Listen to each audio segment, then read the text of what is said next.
Hello everyone, welcome to civil services study. आप सभी का हार्दिक हार्दिक स्वागत है। और हम लोग सीसेट पेपर 2 डिस्कस कर रहे हैं भाई। और फिर से स्टार्ट करते हैं अपना विदाउट वेस्टिंग टाइम। चलिए स्टार्ट करते हैं पहले क्वेश्चन से। क्या कह रहा है पहला क्वेश्चन हमसे? पारदर्शिता। देखो ये पैराग्राफ है, ठीक है, तो इससे इन्फ्रेंस निकालेंगे अपना आराम से। पढ़ते हैं पहले। और पढ़ने के साथ साथ मैंने आप लोगों को एक चीज और बताई है कि पैराग्राफ को एक बार में कोशिश करो ढंग से पढ़ने की। मतलब एक बार में क्लैरिटी हो जाए ज्यादा बेहतर है, दोबारा ना पढ़ना पड़े, है ना? क्योंकि अगर दोबारा पढ़ना पड़ जाता है ना तो फिर हमारा टाइम चला जाता है। उस टाइम को थोड़ा सा हमको सेव करना होता है। 2 घंटे का समय मिलता है, बाकी पर्याप्त टाइम होता है, मैं ये नहीं कह रहा हूँ। लेकिन फिर भी है ना, सोचो थोड़ा सा इस चीज के बारे में। अगर पैराग्राफ पढ़ने की हमारी स्पीड यहाँ तेज हो जाएगी तो हम अगर बुक्स भी पढ़ते हैं या कोई नोट्स पढ़ रहे हो आप, किसी चीज की तैयारी कर रहे हो आप, तो वहां पर भी ये चीज आपको फायदेमंद होती है। It will make you sharp while you are studying, while you are reading something. तो जब आप कोई चीज पढ़ रहे होगे तो आपकी जो कैचिंग पावर जो होगी वो शार्प होती है थोड़ी सी। इस वजह से ये एप्टीट्यूड बोला जाता है इसको। एप्टीट्यूड में ये चीज तो सारी चीजें चेक करी जाती है हम लोगों की। ठीक है, बढ़ते हैं। क्या कह रहा है? पारदर्शिता और प्रतियोगिता को पारदर्शिता और प्रतियोगिता को समाप्त करने से क्रोनी पूंजीवाद, क्रोनी कैपिटलिज्म जिसको बोलते हैं, मुक्त उद्यम, ओपन मुक्त उद्यम अवसर और आर्थिक प्रगति के लिए हानिकारक है ये। ठीक है, चलो। क्रोनी पूंजीवाद, जिसमें धनाढ्य और प्रभावशाली व्यक्तियों का पर यह आरोप लगता है क्रोनी पूंजीवाद में कि उन्होंने भ्रष्टाचारी राजनीतिज्ञों को घूस देकर जमीन और प्राकृतिक संसाधन जमीन और प्राकृतिक संसाधन तथा विभिन्न लाइसेंस प्राप्त किए हैं, अब एक प्रमुख मुद्दा बन गया है जिसे निपटाने की जरूरत है, जिससे निपटने की भी जरूरत है। भारत जैसी विकासशील अर्थव्यवस्थाओं की समृद्धि, ये समृद्धि लिखा हुआ है ना, समृद्धि के लिए बहुत बड़ा खतरा मध्य आय जाल, मिडिल इनकम ट्रैप है। मध्य आय जाल, जहां क्रोनी पूंजीवाद अल्पतंत्रों, ओलिगार्कीज, ओलिगार्की जो होता है, ओलिगार्कीज, ठीक है, को निर्मित करता है, जो समृद्धि यानी ग्रोथ जो होती है हमारी, डेवलपमेंट ओवरऑल, उसको धीमा कर देते हैं। बहुत ही नॉर्मल सा पैराग्राफ दिया हुआ है। इसके इन्फ्रेंस निकालने की कोशिश करते हैं और क्या क्या हमको दे रखा है हम ट्राई करते हैं। अपेक्षाकृत अधिक कल्याणकारी स्कीमों को आरंभ करने और चालू स्कीमों के लिए अपेक्षाकृत अधिक वित्त आवंटित करने की तत्काल आवश्यकता है। कहीं ऐसा है ही नहीं इसमें, है ना? ये तो आपको पता चल जाना चाहिए पैराग्राफ को पढ़ने के बाद कि कौन सी चीज इसके अंदर है, इन्फ्रेंस कहाँ निकल रहा है कहाँ नहीं निकल रहा। तो ये तो है नहीं। दूसरा देख लेते हैं। आर्थिक विकास को अन्य माध्यमों से प्रोत्साहित करने एवं निर्धनों को लाइसेंस जारी करने का प्रयास किया जाना चाहिए। ये आप लोगों को लग सकता है कि सही हो, तो इसको होल्ड पे करके देख सकते हो, लेकिन मेरे हिसाब से ये सही नहीं होगा क्योंकि कहीं भी इस तरह की भी बात नहीं है। आर्थिक विकास को अन्य माध्यमों से प्रोत्साहित करने एवं निर्धनों को लाइसेंस जारी करने का प्रयास किया जाना चाहिए, कहीं ऐसी बात है? बात ये करी गई है कि क्रोनी पूंजीवाद में क्या होता है कि जो भ्रष्ट राजनीतिज्ञ होते हैं उनको घूस खिला दी जाती है और उनसे लाइसेंस ले लिया जाता है। इसका ये कतई मतलब नहीं है ना? तो ये भी गलत ही है, इसको गलत ही रख लो। तीसरा क्या कह रहा है? वर्तमान में सरकार की कार्यप्रणाली और पारदर्शी तथा वित्तीय समावेशन को प्रोत्साहित करने की आवश्यकता है। देखो ये पूरा पैराग्राफ ही इसी के ऊपर है, बाकी और देख लेते हैं। वैसे ये आंसर सही होने के पूरे चांसेस हैं, सी ऑप्शन। आगे देखते हैं। हमें सेवा क्षेत्र की जगह निर्माण क्षेत्र का विकास करने पर अधिक ध्यान देना चाहिए। गलत है ये। इसमें ना तो सर्विसेज और ना ही मैन्युफैक्चरिंग जो है उसके बारे में बात की गई, ना तो सर्विसिंग सेक्टर के बारे में बात की गई, ना मैन्युफैक्चरिंग। तो ये तो वैसे ही गलत हो गया। यहाँ सिर्फ और सिर्फ एक ऑप्शन बचता है भाई हम लोगों के पास, कौन सा? ऑप्शन नंबर सी, जिसका सही होना इसकी मजबूरी है। बाकी हमें नहीं पता कि ये सही है गलत है ना? मैं बस जस्ट कह रहा हूँ, ये बात है ना, हमें नहीं पता सही गलत, लेकिन इन्फ्रेंस जो निकल के आया वो सिर्फ इसी ऑप्शन पे बैठ सकता है, बाकी कोई भी ऑप्शन हमें सही नहीं मिल रहा है। उम्मीद कर रहा हूँ बात समझ में आ चुकी है सब लोगों के, हैं भाई? बढ़ जाए नेक्स्ट क्वेश्चन की तरफ फिर। देखो क्या कह रहा है। ए पर्सन क्लाइम्स ए हिल, ये एक बिंदु, एक कोई व्यक्ति जमीन पर किसी बिंदु ओ से सीधे रास्ते से उत्तर पूर्व की दिशा में एक पहाड़ी पर चढ़ता है और 5 किलोमीटर की दूरी तय करने करके बिंदु ए पर पहुंचता है। उसके बाद में बिंदु ए से उत्तर पश्चिम की दिशा में बिंदु बी तक पहुंच जाता है। ए बी की दूरी 12 किलोमीटर है, तो वह व्यक्ति प्रारंभिक बिंदु ओ से कितनी दूरी पर होगा। अगर इस क्वेश्चन में तुमको कुछ भी ना दिखाई दिया करे, नहीं समझ में आ रहा, ना करने की कोशिश, लास्ट में टाइम नहीं बच रहा, तो 5 12 13, 5 दे रखा है, 12 दे रखा है, तो एक और लगा दो 13। क्यों कह रहा हूं ऐसा आंसर दो ही आएगा इसका, क्यों? क्योंकि 5 12 13 जो है ना, ये पाइथागोरस प्रमेय का पालन करते हैं। इनको हम इंग्लिश में बोलते हैं पाइथागोरियन ट्रिपलेट, पाइथागोरियन ट्रिपलेट्स। जैसे कि देखो, आप लोगों को पता है 3 4 5 जो होता है, ठीक है, 6 8 10 भी पाइथागोरियन ट्रिपलेट, जो कि एक राइट एंगल ट्रायंगल बनाते हैं, यानी कि एक समकोण त्रिभुज का जो निर्माण करते हैं। आपको पता होगा कर्ण का वर्ग बराबर आधार का वर्ग प्लस, ठीक है, लंब का वर्ग, ये आप लोगों को पता होगा। पाइथागोरस थ्योरम क्या कहती है, hypotenuse square is equal to perpendicular square plus base square. तो वही चीज जो फॉलो कर जाए, मैं यहाँ पे कुछ लिख देता हूँ जो आपको सामने दिखे, तो आप आंसर डायरेक्ट मार्क करना। 5 12 13, 3 4 5, 6 8 10 होता है। एक हमारा इसमें बनता है भाई 5 17 18, 5 17 और सॉरी, ये नहीं बनता। एक बनता है हमारा 5 12 13 बन जाता है, एक 3 4 5 बन जाता है, एक 6, एक बनता है तुम्हारा कौन सा, 5 25 और मिस कर रहा हूँ कुछ, रुको एक सेकंड। 5 12 13 हो गया, 3 4 5 हो गया, ये हो गया हाँ 9 12 15 होता है, 9 12 15 होता है एक, ठीक है, 9 12 15 होता है, इसको देख सकते हो। तो इस तरीके से ये जो पाइथागोरन ट्रिपलेट हमारे सामने बन के आते हैं ना, 20 21 29 भी होता है, ऐसे होने को तो बहुत सारे हैं ना, 20 21 29 होता है, 40 41 49 भी होता है ऐसे तो, है ना। लेकिन हमें जो हमारे जो मेनली काम के होते हैं वो दो चार ही होते हैं, उसी पर तुम्हें फोकस कर लेना चाहिए, है ना। तो ये अगर तुम्हें इनके बारे में पता चल जाए तो बस यही बहुत है हमारे लिए, है ना। ऐसे तो मैं तुम्हें एक और बता देता हूँ, है ना बाकी रहने दो, चलो कोई दिक्कत नहीं है, इतना ही बहुत है, इससे ही काम चला लो। अब मैं क्वेश्चन की तरफ आता हूँ। क्वेश्चन क्या है, और क्वेश्चन को मैं समझा देता हूँ तुम लोगों को, है ना। क्वेश्चन क्या कह रहा है हमसे, पहले तो देखो आप लोगों को दिशाओं का ज्ञान होना बहुत जरूरी है। आंसर तो इसका 13 ही आता है, पाइथागोरन ट्रिपलेट जो होता है उसका आंसर 13 ही आएगा।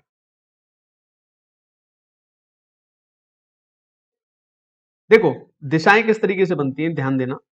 अगर मैं ऐसे खींच दूं, ये पूर्व होता है, ईस्ट, ये पश्चिम होता है यानी कि वेस्ट, ये नॉर्थ होता है यानी कि उत्तर, और ये होता है साउथ यानी कि दक्षिण, ठीक है। तो पहली बात क्या बोली है कि कोई व्यक्ति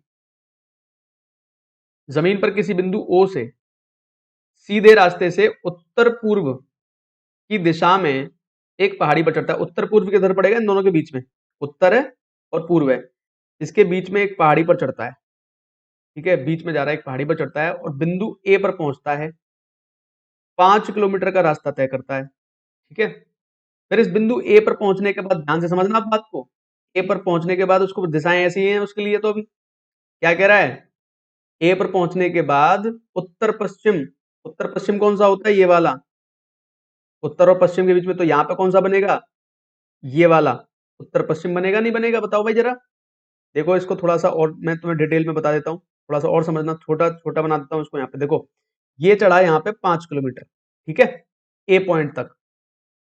अब यहाँ पे भी तो ऐसे ही तो दिशाएं हैं इसके लिए, मैंने बताया उत्तर पश्चिम कौन सी दिशा है भाई, ये वाली, तो यहाँ पे मिल जाएगा आगे। यहाँ पे कितने किलोमीटर चला, बी तक गया 12 किलोमीटर, ये बी तक गया। अब ये पहुंच रहा है, कह रहा है कि ये ओ पॉइंट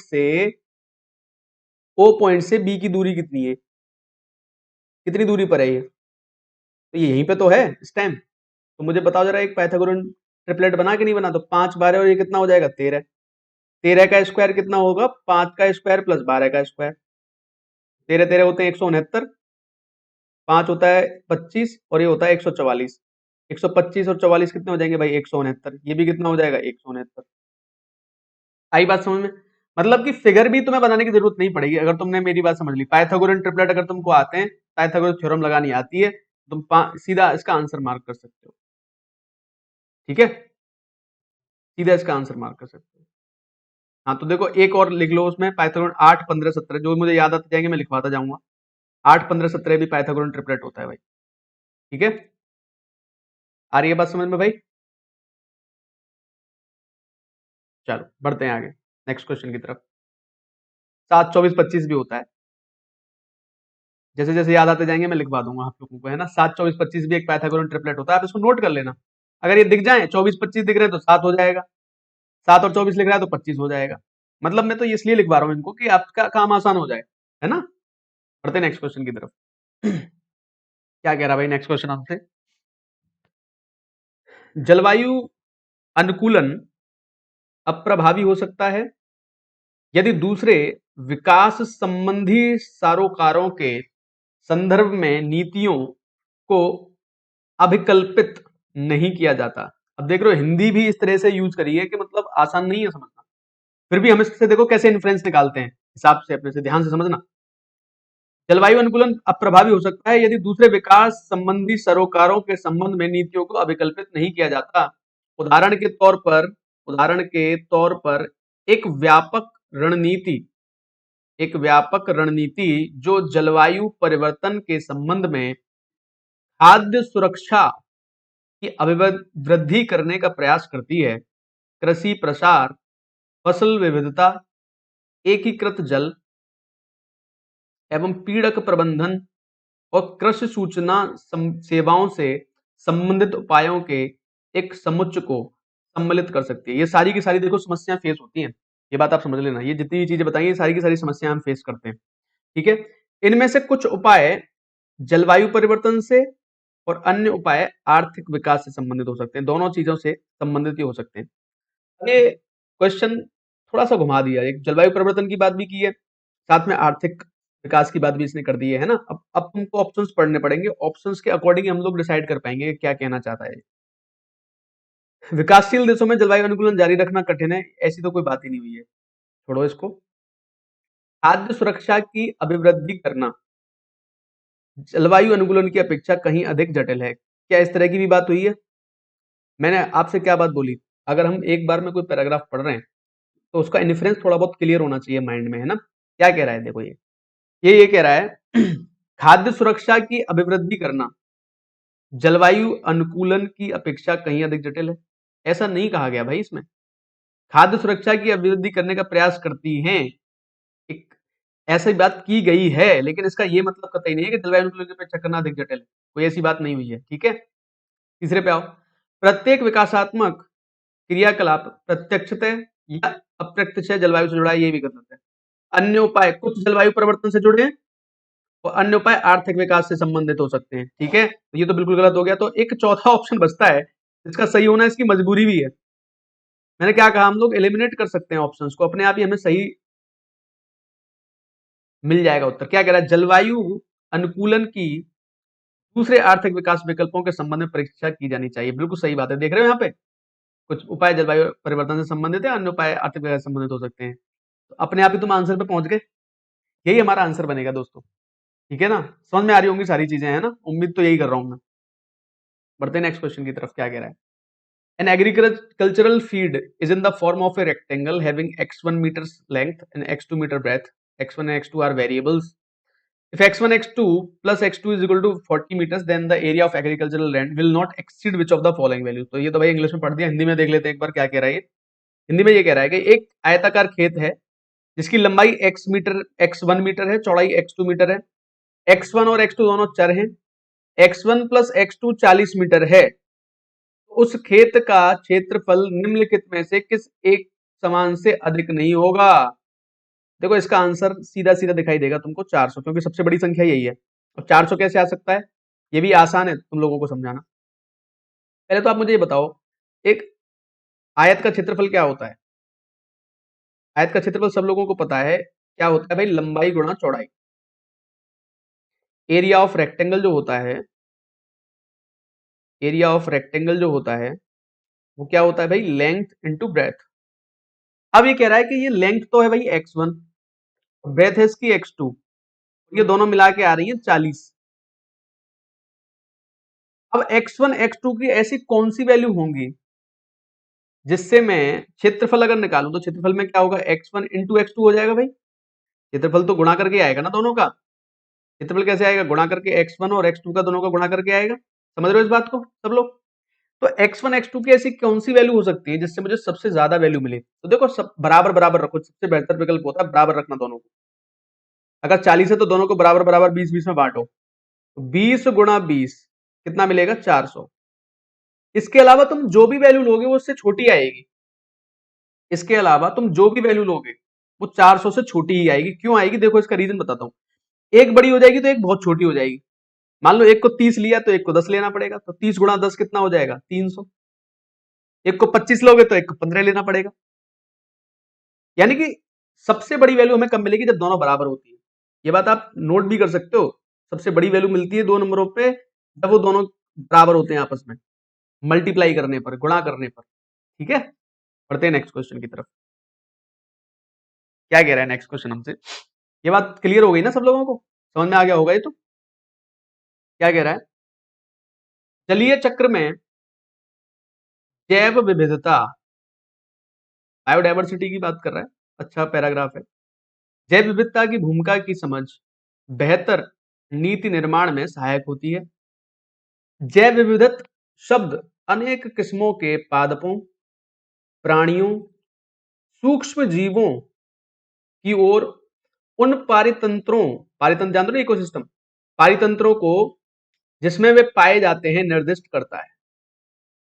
जैव विविधत शब्द अनेक किस्मों के पादपों, प्राणियों, सूक्ष्म जीवों की ओर उन पारितंत्रों को जिसमें वे पाए जाते हैं निर्दिष्ट करता है।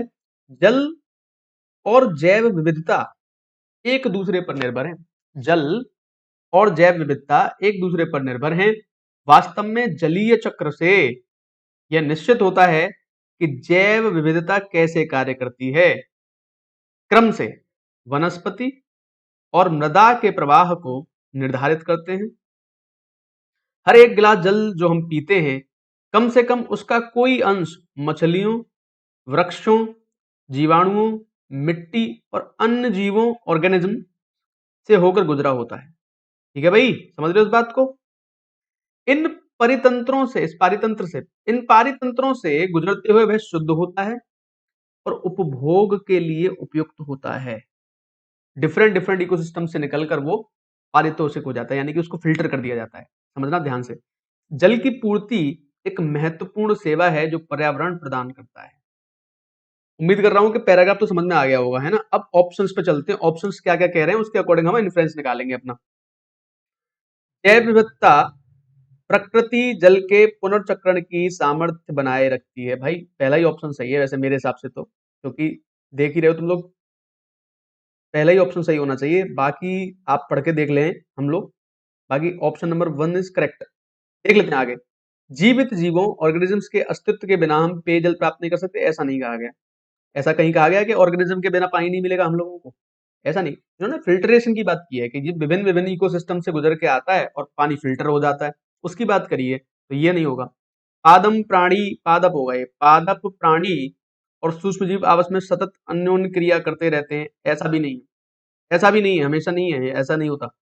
ऐसा भी नहीं कहा गया है, क्रम से बताई गई ये बातें, समझते रहे ना। इन्फ्लुएंस निकालना जरूरी नहीं, तो बहुत सारे बच्चे इस पे दिक्कत ले सकते हैं। दिक्कत मत लेना, थोड़ा एक बार पैराग्राफ को ढंग से पढ़ लेना। ऐसा नहीं कहा गया। जलीय चक्र के बिना जीवित जीव, ऑर्गेनिज्म अस्तित्व में नहीं आए होते, ऐसा नहीं है। ऐसा भी नहीं कहा गया। एक ही ऑप्शन बनता है यार, ऑप्शन नंबर ए, जो कि सबसे सही व्याख्यान देता है जो इसके बारे में। जैव विविधता प्रकृति जल के पुनर्चक्रण के समर्थ बनाए रखती है। जल की पूर्ति एक महत्वपूर्ण सेवा है जो पर्यावरण प्रदान करता है। लास्ट लाइन से पहला क्लियर हो जाता है कि भाई ये सही बात यही है, इसके अलावा और कुछ है ही नहीं इसके अंदर। उम्मीद कर रहा हूँ समझ में आ गई होंगी सारी चीजें, है ना। बढ़ते हैं नेक्स्ट क्वेश्चन की तरफ।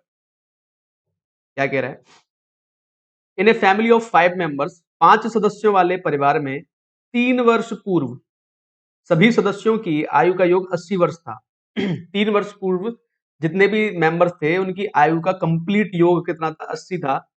इस परिवार की 3 वर्ष पूर्व जो औसत आयु थी, 3 वर्ष के पूर्व जो औसत आयु थी, आज भी वही है। क्योंकि अंतस्थ अवधि में परिवार में एक शिशु की वृद्धि हुई, एक शिशु की वृद्धि हुई।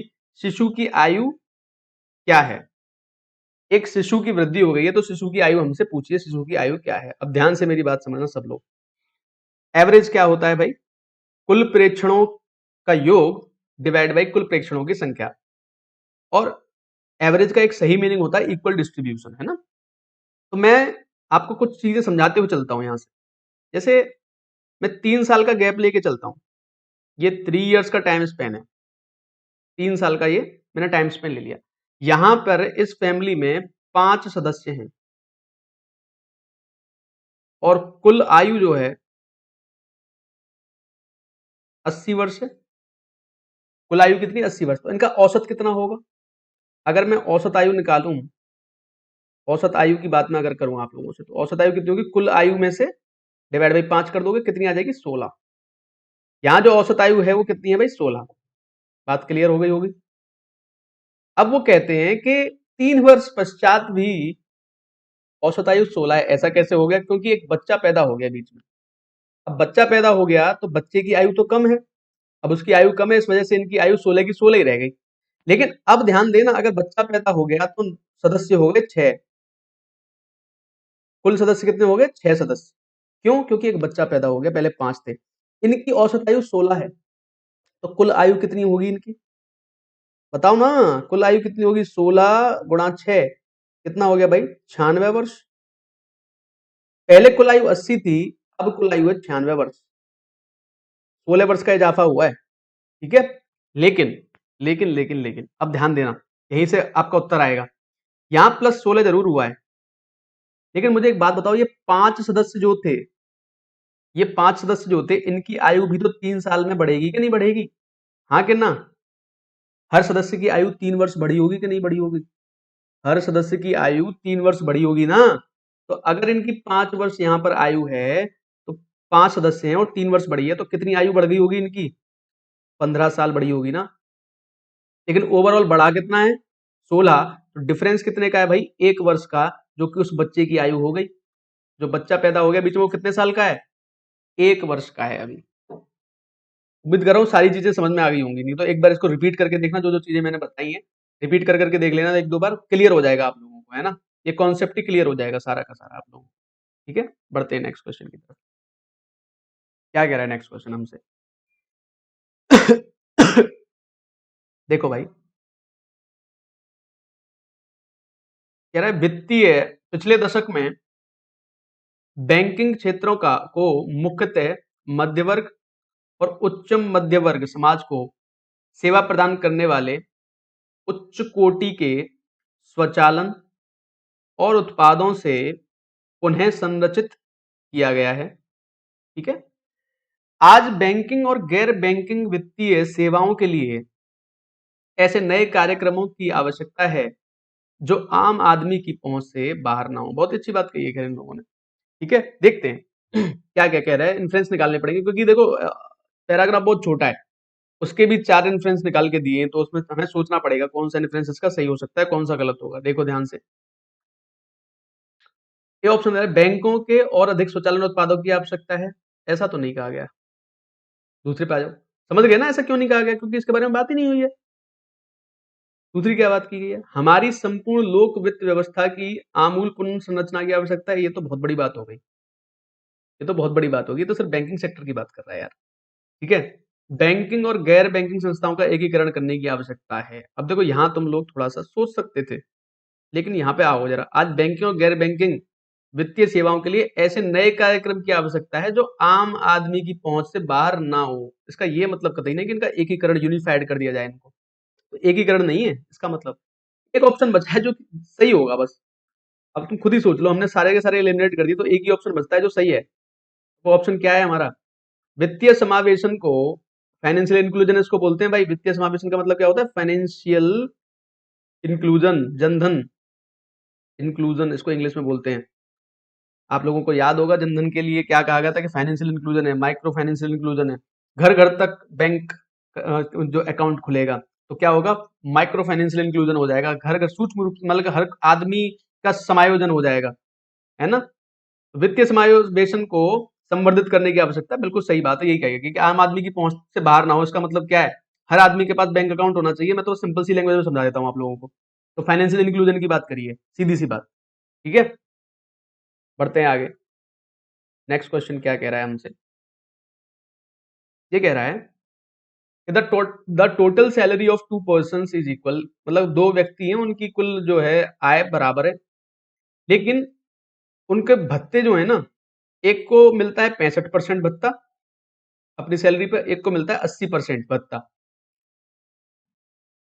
बेसिक पे मिलता है। उनकी जो मूल वेतन है उस पे, बेसिक पे पर मिलता है, मूल वेतन पे मिलता है। ठीक है, तो उनकी दोनों की मूल वेतन की जो है ना, उसका अनुपात बताना है। देखो ध्यान से समझना बात को, क्या कह रहा है।